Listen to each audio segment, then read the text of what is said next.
Seguidamente, Gonzalo Iturmendi, secretario general de AGERS y también miembro del think tank de nuestro observatorio, nos va a hablar hoy del impacto legal de la pandemia. El marco legal desarrollado con motivo de la pandemia ha incidido en la vida de los ciudadanos, las organizaciones y la sociedad en general. En su ponencia, Gonzalo va a analizar las consecuencias de dicha regulación que, persiguiendo inicialmente el control sanitario de la enfermedad, ha supuesto una alteración significativa de las relaciones jurídicas de particulares y organizaciones sin posibilidad de volver al estado original previo a la declaración del estado de alarma. Gonzalo, tienes la palabra. Muchísimas gracias, Pedro. Gracias también a la Fundación AON y al Observatorio de Catástrofes, del que tengo honor de pertenecer desde su creación. Como ha dicho perfectamente y ha resumido Pedro Tomei en la presentación, mi labor hoy aquí es analizar el impacto legal de la pandemia desde el punto de vista de las experiencias y desde el punto de vista de la resiliencia, que es el objeto fundamental de este simposio. El impacto legal de la pandemia ha sido enorme, es decir, desde ese 13 de marzo hasta la finalización del estado de alarma y luego la prórroga en la declaración del estado de alarma posterior del mes de octubre, pues hemos vivido un periodo largo, turbulento, un auténtico bosque de cientos de normas, de casi 1000 normas de distinto calaje, importancia, pero que han venido tanto por supuesto, del Estado español como de la Unión Europea, pero también de las comunidades autónomas, incluso de las ciudades autónomas y de los ayuntamientos. La incidencia de las medidas normativas fue determinante en la marcha de la economía, como ha quedado sobradamente patente ya en este simposium, en la medida que supuso una paralización de gran parte de la actividad productiva en aplicación del principio de precaución, principio que debo recordar que es de carácter político, no de carácter jurídico, pero que tiene en España, en la Ley de Salud Pública, un contraste suficiente. Lo cierto es que los españoles nunca consultaron más el Boletín Oficial del Estado que lo han hecho o lo que lo hemos hecho en los últimos meses. Esto es una afirmación de un directivo del propio Boletín Oficial del Estado.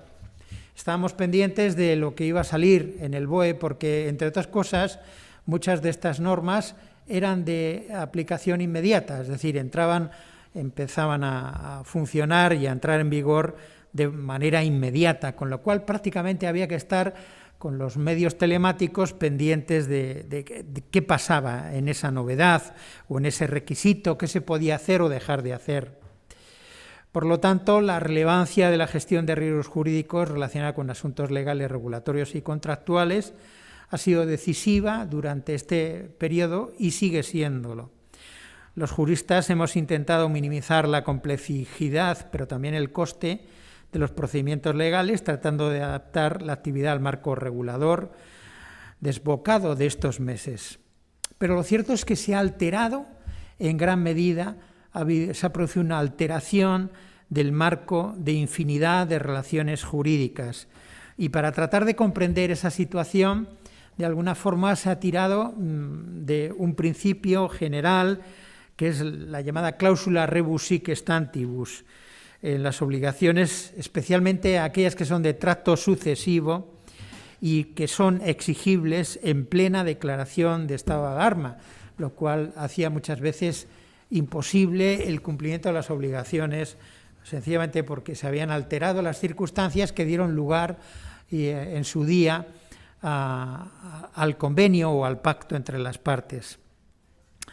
Bien, por otro lado también la crisis ha puesto en valor el establecimiento de los principios de equidad como guía de gestión del riesgo legal que incluye la gestión de conflictos de intereses y proporciona una voz imparcial e independiente en las decisiones y respalda la debida diligencia y la equidad para los mejores intereses de cada una de las organizaciones.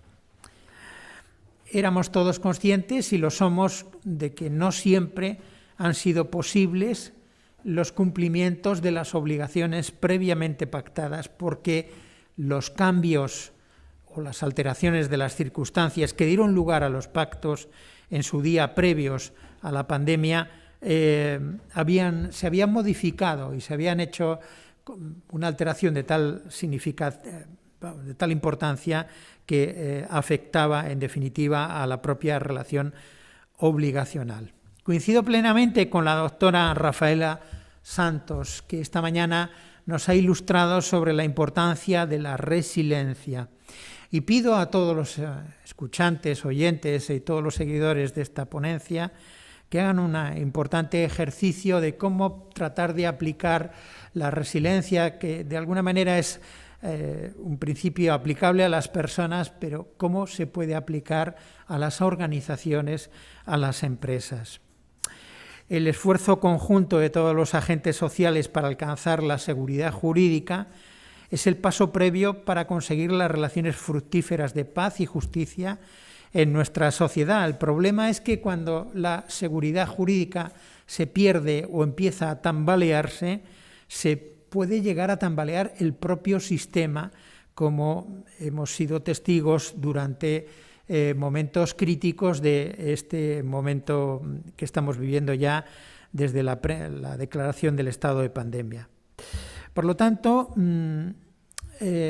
la finalidad originaria del control regulador sanitario de la pandemia ha desencadenado multitud de consecuencias económicas, como ha quedado suficientemente patente, y yo no las voy a reiterar aquí durante mi intervención, en lo que es el aspecto social y es el aspecto económico. Y esto ha generado víctimas que están buscando algún tipo de reparación de daño.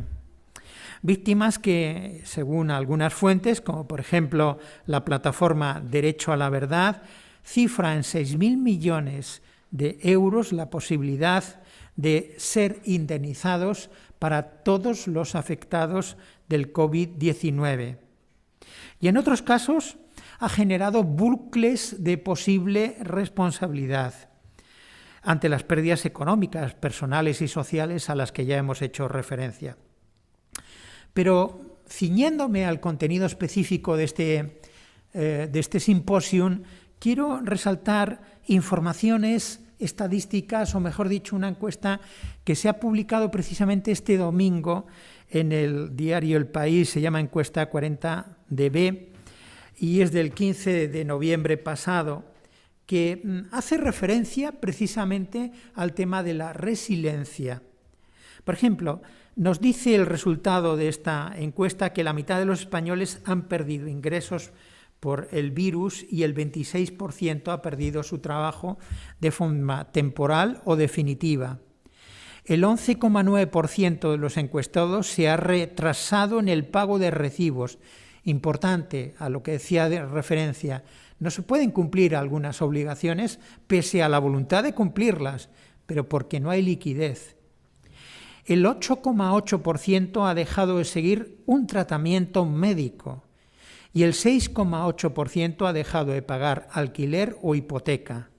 La misma encuesta nos habla de que el 61,4% de la población se siente desanimada y pesimista. El 56,6% asegura que aumentarán las desigualdades entre generaciones y hasta un 80% que dicha desigualdad producirá especialmente en el ámbito de carácter económico.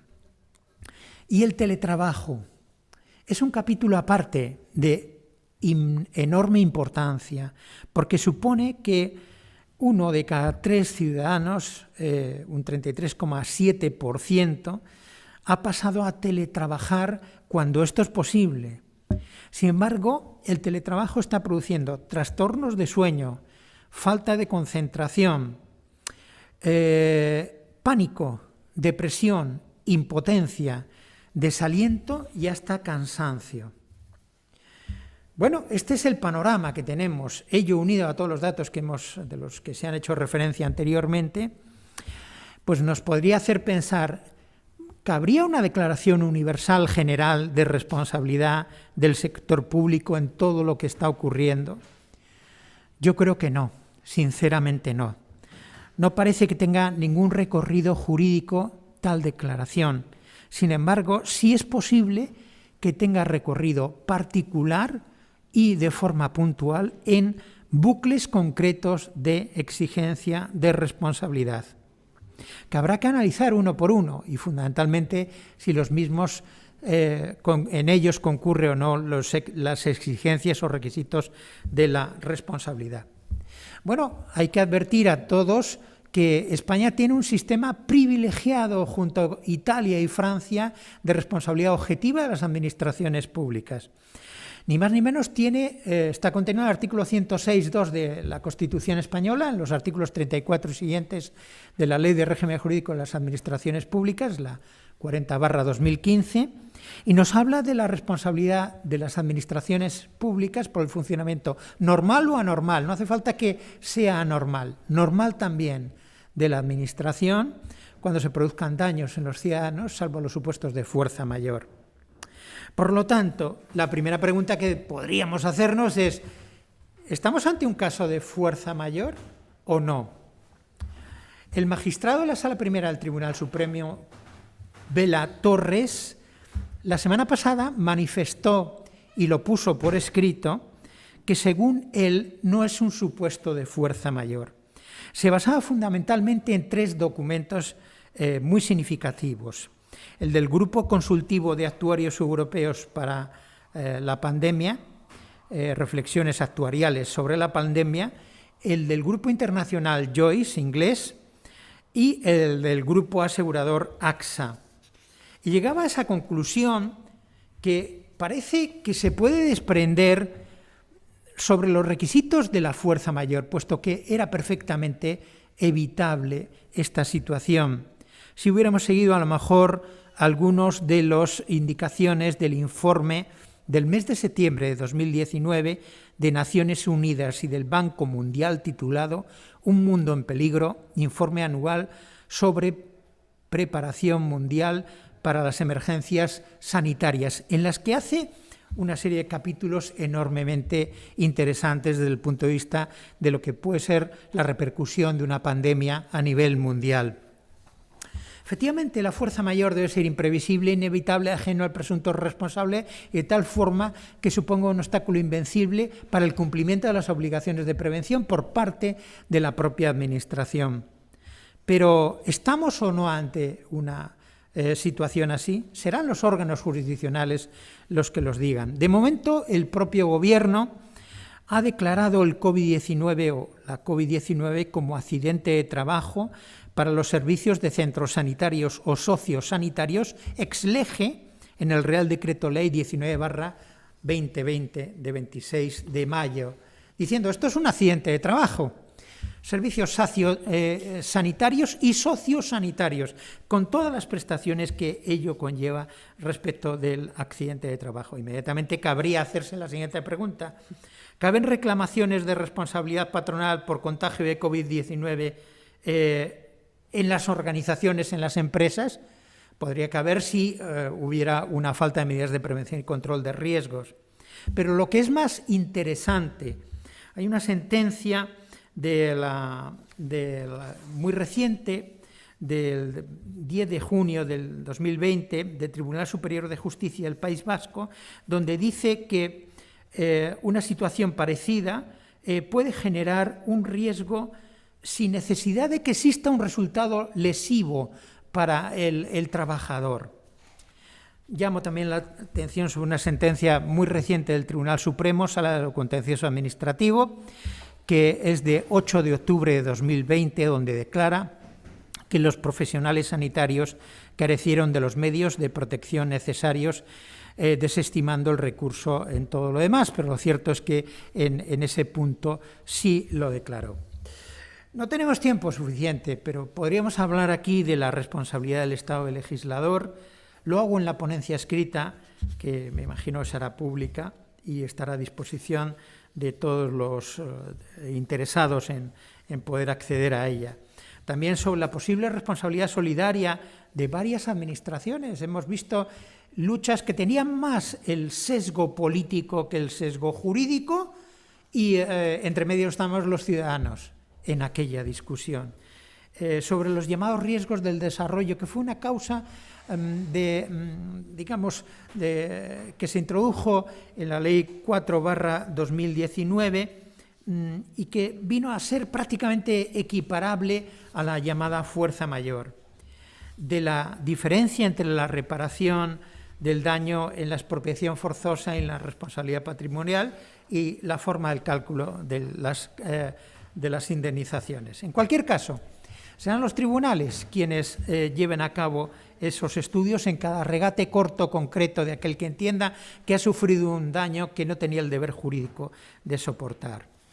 Porque cada caso será distinto y, evidentemente, en cada caso habrá que analizar los antecedentes concurrentes. Siempre habrá que tener en cuenta esos requisitos que son el nexo de causalidad entre el daño y la acción imputable a la Administración, que los particulares no tengan la obligación legal de soportar las consecuencias, porque si no estaríamos ante un supuesto de indemnización por expropiación o perjuicio valorable económicamente y acción que no concurra fuerza mayor ni riesgos del desarrollo. Muy rápidamente, y así cedo mi tiempo, algo de mi tiempo, 2 o 3 conclusiones importantes sobre las que reflexionar en este momento.